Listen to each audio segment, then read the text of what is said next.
Hi friends, welcome to cine family. TV serial actress Satya real name Debjani modak మొదటగా ఎన్నెన్నో జన్మల బంధం సీరియల్ ద్వారా మనందరికీ పరిచయమై మంచి సక్సెస్ను, పాపులారిటీని తెచ్చుకుంది.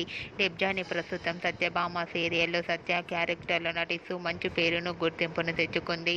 డెబ్జానీ మోదక్ తెలుగులోనే కాకుండా తమిళ్లో మరొక సరికొత్త సీరియల్లో నటిస్తుంది. ఆ సీరియల్ పేరు ఏమిటంటే మిస్టర్ మనేవి అనే తమిళ్ సీరియల్లో డెబ్జానీ మోదక్ నటిస్తున్న షూటింగ్ లొకేషన్ లేటెస్ట్ ఫొటోస్ను షేర్ చేసింది.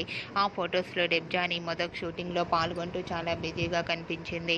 ఆ ఫొటోస్ చూసిన వారంతా నైస్ అండ్ సూపర్ పిక్స్ అంటూ కామెంట్స్ పెడుతున్నారు. మీకు కూడా Debjani modak Tamil serial shooting location latest photos మీకు నచ్చినట్లయితే మీ అభిప్రాయాన్ని మీ కామెంట్ రూపంలో తెలియజేస్తూ లైక్ చేయండి, షేర్ చేయండి. మరిన్ని ఇంట్రెస్టింగ్ అండ్ లేటెస్ట్ అప్డేట్స్ కోసం మా సినీ ఫ్యామిలీ 2 ఛానల్ని సబ్స్క్రైబ్ చేసుకోండి.